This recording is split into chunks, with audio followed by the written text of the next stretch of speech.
Hola, hola, bienvenidos a este nuevo inicio de semana, hoy lunes 23 de agosto del 2021.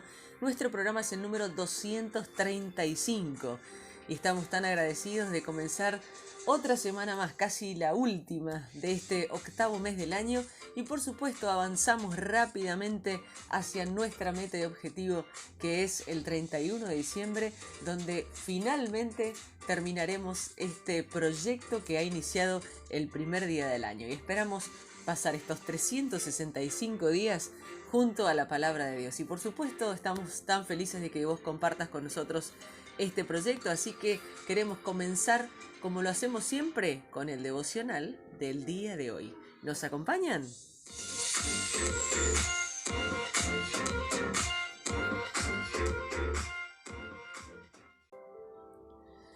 Y nuestro devocional del día de hoy se titula Confía en que Dios lo hará a su manera. A veces desearía haber mantenido un diario de constancia. Al menos estoy contento de haber registrado algunas de mis oraciones. Junto con palabras del pasaje de hoy, no sabemos qué hacer. En ti hemos puesto nuestra esperanza. Por ejemplo, como dice 2 de Crónicas capítulo 20, verso 12. He anotado algunos de los que parecían problemas insuperables y también situaciones a las que me he tenido que enfrentar a lo largo de estos años. Es sorprendente y maravilloso ver y tener un registro de cómo Dios nos ha librado de tantas de ellas, en su propio tiempo y a su manera. Recordar la capacidad que tiene Dios de liberarnos incrementa tu fe en que pueda hacerlo de nuevo. Dios es verdaderamente poderoso. En realidad, Dios es todopoderoso, omnipotente. Puedes confiar en Él. El Salmo 102, del verso 12 al 17, nos habla sobre confía en que Dios responderá a tus oraciones.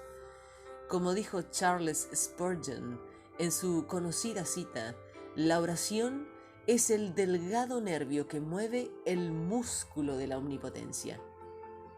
Cuando vemos los problemas de nuestra sociedad y de la iglesia, ¿cuál es nuestra primera respuesta? Al contemplar el salmista, el embrollo en el que se encuentra el pueblo de Dios y el hecho de que la ciudad está en ruinas, su primera respuesta es clamar a Dios. El salmista le recuerda a Dios su poder y su amor, declarando su grandeza. Tú, Señor, reinas eternamente, y su compasión por Jerusalén, tus siervos sienten cariño por sus ruinas, los mueven a compasión sus escombros. Cuando miro nuestra nación hoy en día, veo que gran parte de la iglesia está en ruinas. Dios tiene el poder de reconstruir a su pueblo en esta tierra. Podemos estar seguros del poder de Dios a la hora de responder nuestras oraciones. No es que puedas controlar el poder de Dios con tus oraciones, sino que Dios siempre está activo en la vida de su pueblo y en su mundo. Atenderá la oración a los desamparados y no desdeñará sus ruegos. Primera de Corintios capítulo 15 nos dice: confía en que Dios resucitará. La pérdida de alguien querido es muy dolorosa y afrontar nuestra propia muerte puede parecer algo aterrador. Este pasaje nos da una nueva perspectiva para nuestros duelos y nuestros miedos. Cuando el Nuevo Testamento habla del amor de Dios, suele apuntar a la cruz de Jesús.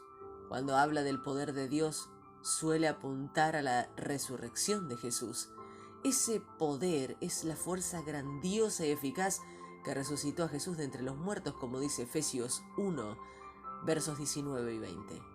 Aquí el apóstol Pablo habla de cómo ese mismo poder también resucitará tu cuerpo. Usa la analogía de una semilla de trigo, la cual no alcanza su potencial completo a menos que primero muera y sea enterrada. Lo que tú siembras no cobra vida a menos que muera. Primera de Corintios capítulo 15, verso 36. Aunque tienen un aspecto muy diferente, hay una continuidad entre la semilla y el trigo. Por la resurrección de Jesús puedes confiar en que Dios también te resucitará a ti a su manera, lo cual será infinitamente mejor que lo que podamos imaginar nosotros. Al escéptico que se pregunta, ¿cómo resucitarán los muertos? ¿Con qué clase de cuerpo vendrán? Pablo le respondió, ¡qué tontería! Lo que tú siembras no cobra vida a menos de que muera. No plantas el cuerpo que luego ha de nacer, sino que siembras una simple semilla de trigo o de otro grano. Pero Dios le da el cuerpo que quiso darle, y a cada clase de semilla le da un cuerpo propio. Señala la inmensa variedad que hay en la creación de Dios, lo que sugiere, de paso, que no deberíamos intentar ser como ninguna otra persona. Está bien ser diferente, la diversidad es buena. Te darás cuenta de que la variedad de cuerpos es sorprendente. Humanos, animales, pájaros, peces. Como dice la traducción de la Biblia de Message, puedes ver un reflejo de la diversidad de la gloria de la resurrección, viendo la diversidad de cuerpos que hay no solo en la tierra, sino también en los cielos. El sol, la luna, las estrellas, todas estas variedades de belleza y brillo. Y eso que solo estamos mirando las semillas anteriores a la resurrección. ¿Quién puede imaginarse cómo serán las plantas de la resurrección? Continúa diciendo, esta imagen de plantar una semilla muerta que resurge como una planta viva, como mucho, no es más que un boceto, pero puede que nos ayude a comprender el misterio del cuerpo de la resurrección. Pero solo si somos conscientes de que cuando somos resucitados, lo somos para siempre, para estar vivos eternamente. Cuando el cuerpo que se planta no es bello, pero cuando es resucitado se vuelve glorioso. Algo que se deposita en la tierra en la debilidad, resurge lleno de poder. La plantación de la semilla es natural, el crecimiento de la semilla es sobrenatural. La misma semilla, el mismo cuerpo, pero qué diferencia entre cuando fue depositado en la tierra en mortalidad física y cuando fue resucitado a la inmortalidad espiritual. El cuerpo de resurrección y el cuerpo espiritual tienen la misma sustancia, aunque transformada. La resurrección es creación ex vetere de lo viejo y no ex nihilo de la nada. La planta viene de la semilla. Nuestros cuerpos presentes no serán reemplazados por cuerpos nuevos, sino transformados en nuestros cuerpos de resurrección. Jesús siguió siendo reconocible para sus seguidores con algo de ayuda. Había una continuidad y una discontinuidad en el cuerpo de resurrección. Jesús podía atravesar paredes, seguir comiendo pescado. Lo que ocurrió a Jesús te ocurrirá a ti. Tú, como Adán, tienes un cuerpo natural. Un día, como Jesús, el segundo Adán, tendrás un cuerpo espiritual, y así como hemos llevado la imagen de aquel hombre terrenal, llevaremos también la imagen del hombre celestial. Segunda de Crónicas, capítulo 18, nos habla sobre confía en que Dios librará tus batallas. ¿A qué batallas te enfrentas en tu vida? Josafat tenía sus batallas contra varios hitas, porque eran moabitas, amonitas y neunitas.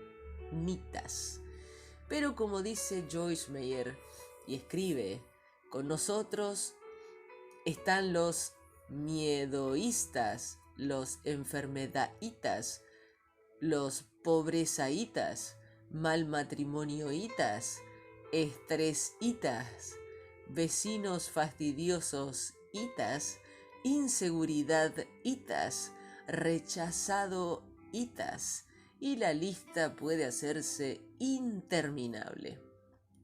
Cuando combatió contra el rey de Aram, Josafat gritó y Dios el Señor lo ayudó.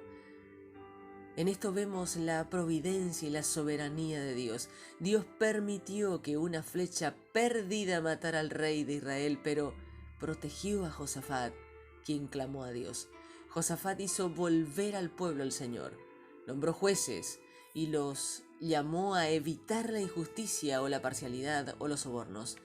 Qué diferente sería nuestro mundo de hoy en día si todos los jueces fueran así.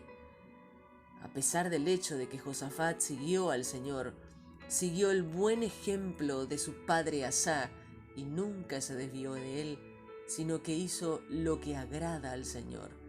Continúa afrontando las batallas. Que en este momento de tu vida que tengas que enfrentar batallas no significa que hayas hecho nada malo. A veces hay que enfrentarse a las batallas, no porque estés haciendo algo mal, sino por el contrario, porque estés haciendo las cosas bien. Un vasto ejército vino contra él, dice el verso 2. Josafat proclamó para toda la nación un ayuno y convocó junto con un encuentro de oración masivo mediante encuentros regionales. Oró a Dios, reconociendo su poder. Es tal la fuerza de su poder que no hay quien pueda resistirse, dijo Josafat en el verso 6. Reconoció que no podemos oponernos a esa gran multitud que viene a atacarnos. No sabemos qué hacer. En ti hemos puesto nuestra esperanza. Dios respondió mediante las palabras de un profeta. El Espíritu de Dios vino sobre él cuando esperaban en Dios. Verso 14. Dijo: no tengan miedo ni se acobarden cuando vean ese gran ejército, porque la batalla no es de ustedes, sino mía. Pero ustedes no tendrán que intervenir en esta batalla, simplemente quédense quietos en sus puestos para que vean la salvación que el Señor les dará. Salgan mañana contra ellos, porque yo, el Señor, estaré con ustedes. Josafat se postró ante el Señor. Se pusieron de pie para alabar al Señor en voz en cuello. Le dijo al pueblo en un mensaje que viene a resumir todo el libro de Crónicas: confíen en el Señor y serán librados. Confíen en sus profetas y tendrán éxito, dice el verso 20. Empezaron a alabar al Señor cantando: den gracias al Señor, su gran amor perdura para siempre. La alabanza es un arma. Alabar al Señor los libró. Iniciamos nuestra lectura del día de hoy en el libro de Salmos, capítulo 102, versos 12 al 17. Pero tú permanecerás para siempre, Señor. Tu nombre se recordará de generación en generación. Tú te levantarás y le darás consolación. Ya es tiempo de que tengas compasión de ella. Tus siervos les tienen cariño a sus piedras y sienten compasión aún del polvo de sus ruinas. Las naciones respetarán el nombre del Señor y todos los reyes de la tierra tendrán miedo cuando muestres tu gloria. El Señor reconstruirá la ciudad de Sión. La gente verá su gloria de nuevo. Dios responderá a las oraciones de los sobrevivientes. Escucharás sus ruegos. Primera de Corintios, capítulo 15, versos 35 al 49. Tal vez alguien preguntará: ¿cómo van a ser resucitados los muertos? ¿Qué clase de cuerpo van a tener? ¡Qué pregunta tan tonta! La semilla no germina a menos que muera, ¿verdad? Y lo que siembras es una simple semilla que todavía no tiene la forma que ha de tener después. Es decir, que no tiene el mismo cuerpo, así se trate de trigo o de otro grano. Dios le da cada semilla la forma que Él decide. Cada semilla recibe el cuerpo que le corresponde. No todos los cuerpos son iguales. Los hombres tienen un cuerpo y los animales tienen otros. Las aves tienen un cuerpo y los peces otro. Hay también cuerpos celestes y cuerpos terrestres, pero los cuerpos celestiales tienen un tipo de belleza, mientras que los cuerpos terrenales tienen otro. El sol tiene un tipo de belleza y la luna otro. Las estrellas tienen otro tipo de belleza y cada una tiene una belleza diferente. Así será la resurrección de los muertos. El cuerpo que se pone en la tierra se pudre, pero el cuerpo que es resucitado nunca se pudre. El cuerpo que se entierra no tiene honor, pero el que resucita es glorioso. El cuerpo que se entierra es débil, pero el que resucita es fuerte. Lo que se entierra es un cuerpo físico, pero lo que se resucita es un cuerpo espiritual. Pues así como hay cuerpos físicos, también hay cuerpos espirituales. Así está escrito. El primer hombre, Adán, se convirtió en ser vivo. El último hombre, el último Adán, se convirtió en espíritu que da vida. Entonces, el hombre espiritual no apareció primero, sino el hombre físico y luego el espiritual. El primer hombre viene del polvo de la tierra. En cambio, el segundo hombre viene del cielo. Los que pertenecen a la tierra son como el hombre que viene del polvo de la tierra, pero los que pertenecen al cielo son como el que viene del cielo. Ahora somos como el hombre que viene del polvo de la tierra, pero luego seremos como el hombre que viene del cielo. Segunda de Crónicas, capítulo 18, versos 28 al 34. Entonces el rey Acab y el rey Josafat fueron a pelear en contra del ejército de Siria en Ramot de Galaad. Acab le dijo a Josafat: preparémonos para la batalla. Me disfrazaré para ocultar que soy el rey. Pero tú vístete de las vestimentas reales. Así que el rey de Israel empezó la batalla vestido como cualquiera que no es rey. El rey de Siria tenía comandantes de carros de combate y les dijo que nadie tenía tanta importancia para él como el rey de Israel. Por eso les ordenó buscar al rey de Israel y matarlo sin preocuparse por el resto del enemigo. Así que durante la batalla, los comandantes de carruaje se fijaron en el rey Josafat pensando que era el rey de Israel. Cambiaron el rumbo para atacarlo cuando Josafat comenzó a gritar y el Señor lo ayudó. Dios hizo que se apartaran de él al ver que no era el rey Acab. Dejaron de perseguirlo. Sin embargo, un soldado tiró una flecha al aire sin apuntar a nada en particular. La flecha entró por un pequeño espacio entre la malla y la armadura de Acab, el rey de Israel. Entonces Acab le dijo al conductor del carro: me hirieron una flecha. Sal del área y retirémonos de la batalla. Los ejércitos continuaron en batalla y el rey Acab se quedó en su carro. Se apoyó en el carro mirando el ejército de Siria hasta caer la tarde y murió al ponerse el sol. Segunda de Crónicas, capítulo 19. Josafat, rey de Judá, volvió a su casa en Jerusalén sano y salvo, pero el vidente Jehú, hijo de Hananí, le dijo al rey Josafat: ¿por qué ayudas al perverso y haces amistad con los enemigos del Señor? Debido a eso el Señor está enojado contigo. Sin embargo, tienes a tu favor que quitaste los postes de Aserá del país y tomaste la decisión de seguir a Dios de todo corazón. Aunque Josafat vivía en Jerusalén, salía a visitar a su pueblo desde Beerseba hasta la región montañosa de Efraín, para hacerlos volver al Señor, Dios de sus antepasados. Josafat entonces estableció jueces en cada una de las ciudades fortificadas de Judá. Él les dijo a los jueces: fíjense en lo que hacen. No están ejerciendo su cargo en nombre de seres humanos, sino en nombre del Señor, quien estará con ustedes cuando dicten sentencia. Así que tengan respeto al Señor y obren con mucho cuidado, porque el Señor nuestro Dios no permite injusticias, favoritismos ni sobornos. En honor al Señor, Josafat también estableció en Jerusalén una administración de justicia que trataba disputas. Estaba formada por miembros del grupo de los levitas, los sacerdotes y los jefes familiares.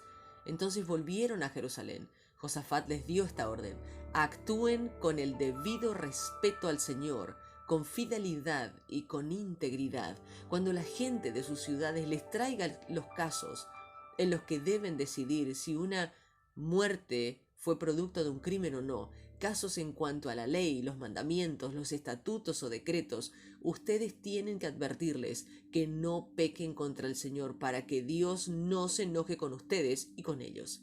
Si actúan así, no tendrán culpa. El sumo sacerdote Amarías los presidirá en todo asunto que tenga que ver con el Señor. Zebadías, hijo de Ismael, se encargará de todos los asuntos del rey en Judá. Los levitas les ayudarán a ustedes como escribas. Tengan cuidado en todo lo que hagan y que el Señor esté con el que haga lo correcto. Segunda de Crónicas, capítulo 20. Después los amonitas, los moabitas y los meunitas le declararon la guerra a Josafat. Esto se le informó a Josafat: viene un gran ejército contra ti desde Edom, desde el otro lado del mar muerto. Ya está en Hasesón Tamar, es decir, en Engadi. Josafat se llenó de temor y buscó la ayuda del Señor, así que proclamó ayuno en todo Judá. Los de Judá se reunieron para pedir ayuda al Señor. También en todas las ciudades de Judá llegaron para pedir ayuda al Señor. Josafat se puso de pie frente al atrio nuevo del templo del Señor, ante la asamblea de Judá y Jerusalén, y les dijo: Señor, Dios de nuestros antepasados, ¿acaso no eres tú el Dios de los cielos que dominas a todas las naciones? ¿Acaso no está en tus manos el poder y la fuerza, que no hay quien te pueda hacer frente? Tú fuiste quien expulsó a los habitantes de esta tierra para dársela a los descendientes de tu amigo Abraham. Ellos la habitaron e hicieron un templo en tu honor, diciendo: si nos viene algún mal, espada, juicio, epidemia o hambre, nos presentaremos delante de este templo y a ti y delante de ti. Porque en este templo se da honra a tu nombre. Clamaremos a ti y tú nos escucharás y nos salvarás. Pues aquí están los amonitas, moabitas y los del norte de Seir. No dejaste que nosotros los atacáramos cuando salimos de Egipto. Los dejamos tranquilos y no los destruimos. Ahora ellos, en pago, nos atacan para expulsarnos de la tierra que tú nos diste en posesión. Dios nuestro, ¿acaso no vas a castigarlos? ¿Es que no tenemos fuerza para enfrentar a semejante ejército que nos viene encima? No sabemos qué hacer, y por eso nuestros ojos están fijos en ti. Todos los hombres de Judá estaban de pie ante el Señor, junto con sus niños, sus mujeres y sus hijos. En plena asamblea vino el Espíritu del Señor sobre Jaasiel, hijo de Zacarías, y descendiente de la línea directa de Benanías, Jeyel y Matanías el levita, de los hijos de Asaf. Él dijo: presten atención ustedes, todo Israel y habitante de Jerusalén, y tú, rey Josafat. Así dice el Señor: no tengan miedo y no pierdan la esperanza ante este gran ejército, porque esta guerra no es de ustedes, sino de Dios. Bajen contra ellos esta mañana. Ellos vendrán subiendo sobre la cuesta de Cis, y ustedes los encontrarán al final del valle, frente al desierto de Jeruel. Ustedes no tendrán que luchar en esta batalla. Quédense quietos en sus puestos y verán cómo el Señor los salvará. Habitantes de Judá y Jerusalén, no tengan miedo, ni se acobarden. Salgan mañana a hacerle frente, que yo, el Señor, estaré con ustedes. Josafat, todo Judá y los habitantes de Jerusalén se postraron rostro en tierra ante el Señor y adoraron al Señor. Los levitas descendientes de Coat y de Coré se levantaron para alabar en voz muy alta al Señor, Dios de Israel. Se levantaron al día siguiente bien temprano y salieron al desierto de Tecoa. Mientras salían, Josafat dijo: escúchenme, habitantes de Judá y Jerusalén, confíen en el Señor su Dios y serán salvos. Confíen en sus profetas y tendrán éxito. Después de consultar con el pueblo, Josafat colocó frente del ejército algunos cantores para que cantaran al Señor y alabarlo, porque Él es santo y grandioso. Cantaban la canción: den gracias al Señor, porque su fiel amor es eterno. En el momento en que comenzaron a cantar y alabar a Dios, el Señor emboscó a los amonitas y a los moabitas, a los del monte de Seir que venían contra Judá, y los derrotó. Los amonitas y los moabitas comenzaron a atacar a los del monte de Seir y acabaron con ellos. Después que mataron a los del monte de Seir, se atacaron y mataron entre ellos. Cuando los de Judá fueron al lugar de observación, donde se ve el desierto para ver la ubicación del ejército enemigo, solo vieron cadáveres tendidos en el suelo. No hubo ni un solo sobreviviente. Entonces Josafat y el ejército de Judá fueron a llevarse el botín y encontraron entre los cadáveres mucho ganado, riquezas, ropa y joyas muy valiosas, más de lo que podían llevar. Gastaron 3 días recogiendo el botín porque era muy grande. El cuarto día se reunieron en el valle de Beraca y allí agradecieron al Señor. Por eso ese lugar se llama Valle de Beraca. Hasta el día de hoy, Josafat volvió a Jerusalén, la cabeza de todos los hombres de Judá. Y todos estaban muy contentos porque el Señor había llenado de alegría el haber derrotado a sus enemigos. Entraron a Jerusalén con música de arpas, de liras y trompetas, y se dirigieron al templo del Señor. El terror de Dios se apoderó de todos los países vecinos cuando se enteraron que el Señor había luchado en contra de los enemigos de Israel. Por eso, el reinado de Josafat tuvo tranquilidad y Dios le dio paz en todas las fronteras. Josafat reinó sobre Judá. Tenía 35 años cuando llegó al poder y reinó Jerusalén 25 años. Su mamá se llamaba Azuba, hija de Siljí. Josafat fue bueno como lo fue su papá e hizo todo lo que el Señor consideraba correcto. Lo único que no hizo fue prohibir los santuarios sobre las colinas, porque otra vez el pueblo no fue completamente fiel al Dios de sus antepasados. El resto de los hechos de Josafat, de principio a fin, está escrito en la historia de Jehú, hijo de Genaní, que están incluidas en el libro de los reyes de Israel. Después de estas cosas, Josafat, rey de Judá, se asoció con Ocosías, rey de Israel, un hombre perverso, para hacer una flotilla de barcos que iría a Tarsis. Los barcos los hicieron en Esión Geber. Entonces Eliezer, hijo de Dodías, profetizó contra Josafat mientras estaba en Maresá. Debido a que te has asociado con Ocosías, el Señor destruirá lo que estás haciendo. Y así sucedió. Los barcos se hicieron pedazos y no pudieron ir a Tarsis. Segunda de Crónicas, capítulo 21, versos 1 al 3. Josafat murió y fue sepultado con sus antepasados en la ciudad de David. Entonces su hijo Jorán reinó en su lugar. Estos eran los hermanos de Jorán, hijo de Josafat: Azarías, Jehiel, Zacarías, Azarías, Micael y Cefatías. Todos ellos eran hijos de Josafat, rey de Israel. Él les había dado muchos objetos de plata, oro y otros objetos de valor. También les había dado ciudades fortificadas en Judá, pero el reino se lo dejó a Jorán, porque él era su hijo mayor. Y así finalizamos nuestra lectura del día de hoy y compartimos esta oración. Señor, clamo a ti para que reconstruyas la iglesia en esta nación. Te pido que envíes tu Santo Espíritu sobre nosotros de nuevo y sobre nuestra nación. Señor, gracias porque al igual que Jesús murió, fue sepultado y resucitó a la vida, también seremos resucitados mediante tu poder y tendremos un cuerpo espiritual como Jesús. Señor, hoy te confío todas las batallas a las que me enfrente. No sé qué hacer, pero mis ojos están puestos en ti. Amén.